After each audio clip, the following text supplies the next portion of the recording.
আসসালামু আলাইকুম রাহমাতুল্লাহ। হ্যালো ভিউয়ার্স, নবম ও দশম শ্রেণীর শিক্ষার্থী বন্ধুরা, আশা করি ভালো আছো। ম্যাথ রুকিয়ার জোন অনলাইন শিক্ষা পরিবারের পক্ষ থেকে তোমাদের সবাইকে স্বাগতম। আজকে আমরা তোমাদের কৃষি শিক্ষা বইয়ের 6 নম্বর পৃষ্ঠা থেকে আলোচনা শুরু করব। চলো এই চমৎকার ক্লাসটা আমরা শুরু থেকে শেষ পর্যন্ত অনুসারে দেখে বুঝে নিই। দেখো, এখানে বলা আছে বরেন্দ্র ও মধুপুর অঞ্চল। এখানে বলা আছে চাষ উপযোগী ফসল, মানে বরেন্দ্র মধুপুর অঞ্চলে কোন কোন ফসল চাষ উপযোগী আছে এগুলো আমরা এখন জেনে নিব। উঁচু এবং মাঝারি উঁচু ভূমি বরেন্দ্র অঞ্চলের প্রধান বৈশিষ্ট্য। বরেন্দ্র অঞ্চলের মাটির প্রধান বৈশিষ্ট্য কি, এটা তারা বলছে। বরেন্দ্র অঞ্চলের মাটির প্রধান বৈশিষ্ট্য হলো এগুলি উঁচু এবং মাঝারি উঁচু, বরেন্দ্র অঞ্চলের প্রধান বৈশিষ্ট্য। মধুপুর অঞ্চল সমতল ও উঁচু ভূমি বৈশিষ্ট্য নাকি বিশিষ্ট। এর মাটি দোআঁশ। বরেন্দ্র ও মধুপুর অঞ্চলের মাটি কি দোআঁশ। মাটিতে নিম্নমাত্রার জৈব পদার্থ ও মানে পটাশ জাত খনিজ তত্ত্ব রয়েছে। এর পিএইচ 5.5 থেকে 6.5। তাহলে বরেন্দ্র মধুপুর অঞ্চলের মাটির পিএইচ কত পরীক্ষা আসবে? 5.5 থেকে 6.5। ঠিক আছে। আবার দেখো, এখানে বলছে কি, এই যে চিত্র মাটির দোআঁশ, এই যে মাটির কালার এখানে দেওয়া আছে। আবার দেখো এখানে কি কি ফসল চাষ করা যায়। এই অঞ্চলের মাটি দোআঁশ হওয়ার কারণে ঠিকমতো সেচ পেলে নানাবিধ ফসল উৎপন্ন করা যায়। নিচে বৃষ্টি ও সেচ নির্ভর ফসলের নামের তালিকা দেওয়া হলো। যে বৃষ্টি নির্ভর ফসল নির্বাচন, মানে এই বৃষ্টি নির্ভর যে সময় বৃষ্টি হবে, বৃষ্টি মৌসুমে কি কি ফসল চাষ করা যাবে এই বরেন্দ্র মধুপুর অঞ্চলে, সেই কথাটা এখানে বলা আছে। দেখো, রবি মৌসুম বোরো, আখ, আলু, সরিষা, মসুর, ছোলা, বার্লি ও শীতকালীন শাকসবজি। রবি মৌসুমে এই সমস্ত ফসল চাষ করা যাবে। আবার দেখো, ভাগ করা আছে খরিফে 1 বোনা আউশ, পাট, কাউন ও গ্রীষ্মকালীন শাকসবজি। খরিফ 2 তোফা আমন, স্থানীয় উন্নত ও উফসি।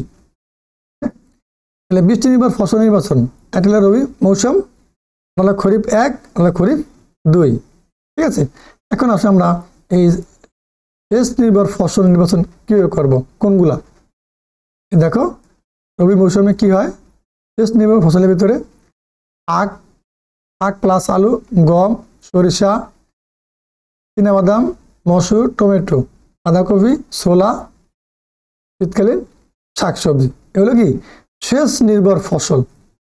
আবার দেখো, খরিফে 1 রোফা আউশ, পাট, মুগ, ঢেঁড়স। আবার দেখো খরিফ 2 কি লাগছে এখানে, রোফা আমন, স্থানীয় উন্নত উফসি। তাহলে দেখা যায় এই যে রোফা আমন, এটা মানে কি বৃষ্টি মৌসুমও চলে আর সেচ নির্ভর মৌসুমও চলে। মানে বৃষ্টির কাজ যদি তুমি পানি দিয়ে সারতে পারো তাহলে এটা চাষ করা যায়, সেটা বলছে।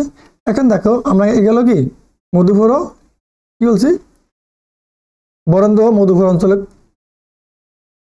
মাটির বৈশিষ্ট্য জানলাম, চাষ উপযোগী ফসল জানলাম। এবার আমরা পাহাড়ি ও পাদভূমি অঞ্চল সম্পর্কে জানবো, তারপর সেখানের জন্য কি কি ফসল নির্বাচন করা হয় এটা জানবো। এখান থেকে কিন্তু প্রশ্ন পরীক্ষা আসবে, বুঝে বুঝে পড়তে হবে।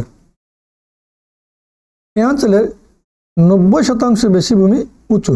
যেহেতু পাহাড়ি অঞ্চল, ওগুলো অবশ্যই উঁচু থাকবে। যেমন খাগড়াছড়ি, বান্দরবান, রাঙ্গামাটি, কক্সবাজার ও আখাউড়া ছাড়া আরও অনেক জেলার পাহাড়ি অঞ্চল এই অঞ্চলের অন্তর্ভুক্ত। এই মাটি দোআঁশ। তাহলে বোঝা কি পাহাড়ি অঞ্চলের মাটি কি দোআঁশ। জৈব পদার্থ ও পটাশ জাত খনিজের মাত্রা সামান্য। এখানকার মাটির পিএইচ পরীক্ষা আসবে যে পাহাড়ি অঞ্চলে মাটির পিএইচ কত, 5 থেকে 5.7। পাহাড়ি অঞ্চলে মাটির পিএইচ কত? 5 থেকে 5.7। এখন দেখো এই পাহাড়ি অঞ্চলে কি কি ফসল চাষ করা যায়। পাহাড়ি ও পাদভূমি অঞ্চলের মাটি দোআঁশ হওয়াতে পাহাড়ি অঞ্চলেও নানাবিধ ফসল উৎপাদন করা যায়। নিচে এই মাটিতে উপযোগী বৃষ্টি নির্ভর ও সেচ নির্ভর ফসলের তালিকা দেওয়া হলো। বৃষ্টি নির্ভর ফসল নির্বাচন ভাগ করা আছে রবি মৌসুম, আখ, সরিষা, মসুর, ছোলা, গম ইত্যাদি। খরিফ 1 বোনা আউশ, পাট, বোনা আমন। খরিফ 2 রোফা আমন। আবার সেচ নির্ভর ফসল পাহাড়ি অঞ্চলে কি কি আছে দেখো। রবি মৌসুমে আখ, আখ প্লাস আলু, আখ প্লাস মসুর, বোরো, গম, সরিষা ইত্যাদি। খরিফ 1 2 ইঞ্চা, বোনা আউশ, রোফা আউশ। খরিফ 2 রোফা আমন স্থানীয় উন্নত উফুসি। ঠিক আছে, এই হলো কি পাহাড়ি অঞ্চলের ফসল নির্বাচন এবং চাষাবাদ উপযোগী। এখন আমরা জানবো মৃত্তিকা ভিত্তিক অঞ্চল, তার চাষ উপযোগী ফসল সম্পর্কে জানব। মৃত্তিকা আছে কি উপকূলীয় অঞ্চল। উপকূলীয় অঞ্চল মানে কি এগুলা কাছাকাছি নদী, কাছাকাছি নদী সংলগ্ন এলাকা, যেমন সেন্ট মার্টিন দ্বীপ, চট্টগ্রাম, ফেনী, নোয়াখালী, বরিশাল ও ভোলা সহ বাংলাদেশের সমুদ্র উপকূলবর্তী এলাকা এই অঞ্চলের অন্তর্ভুক্ত। তাহলে মৃত্তিকা ভিত্তিক অঞ্চল মানে উপকূলীয় অঞ্চল যেগুলো নদী ভিত্তিক, যেমন সেন্ট মার্টিন, চট্টগ্রাম, ফেনী, নোয়াখালী, বরিশাল, ভোলা সহ বাংলাদেশের সমুদ্র উপকূলবর্তী এলাকা কি এর অন্তর্ভুক্ত, মৃত্তিকা অঞ্চলের অন্তর্ভুক্ত। এখানে মাঝারি উচ্চভূমির আধিক্য বেশি, এর মাটি দোআঁশ এবং বেলে। তাহলে উপকূলীয় অঞ্চলের মাটি কেমন? দোআঁশ এবং বেলে দুই আকারের হয়, উপলি প্রকৃতির। তাহলে উপকূলীয় অঞ্চলের মাটির 3 আকৃতির হয়, দোআঁশ হয়, বেলে হয়, পলি হয়। হিমদত্ত ও পটাশজাত খনিজের মাত্রা অল্প। এই অঞ্চলে মাটির পিএইচ কত? 7 থেকে 8.5।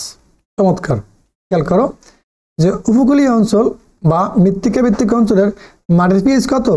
7.0 থেকে 8.5। খেয়াল রাখবা। এখন দেখো এখানে কি কি ফসল চাষ করা যায়, যেহেতু এখানকার মাটি দোআঁশ, বেলে ও পলি 3টা। দোআঁশ, তাই বিভিন্ন প্রকার কৃষি পণ্য এই অঞ্চলে উৎপাদন হয়। নিচে এই অঞ্চলের বৃষ্টি নির্ভর ও সেচ নির্ভর ফসলের নাম উল্লেখ করা হলো। বৃষ্টি নির্ভর ফসল রবি মৌসুম গম, সরিষা, মুগ, মরিচ, পেঁয়াজ, রসুন, মূলা, বেগুন, শিম, টমেটো, চীনাবাদাম, ভুট্টা ইত্যাদি। খরিফ 1 বোনা আউশ, রোফা আউশ, পাট, কাঁকড়া ইত্যাদি। খরিফ 2 রোফা আমন স্থানীয় উন্নত উফসি। এটা প্রায় সব জায়গায় একই। খরিফ 2 আর সেচ নির্ভর ফসল কি কি আছে দেখো। রবি মৌসুমে বোরো, টমেটো, আলু, সরিষা, তরমুজ, মুগ, মরিচ ইত্যাদি। খরিফ 1 রোফা আউশ। খরিফ 2 রোফা আমন। ঠিক আছে, এখানটা কাজ দেওয়া আছে, তোমরা এটা পরিকল্পনা রিডিং করলে এই কাজের প্রশ্নের উত্তর দেওয়া একেবারে সহজ। এগুলো মুখস্থ করার কিছু নাই, তোমরা রিডিং পড়বা, বুঝবা, সেখানে থেকে নিজের মতো করে উত্তর লিখে দিতে হবে। তারপরও এই সমস্ত কাজের প্রশ্নের সমাধান আমরা আলাদা ভিডিওর মাধ্যমে তোমাদেরকে পর্যায়ক্রমে শিখিয়ে দেব।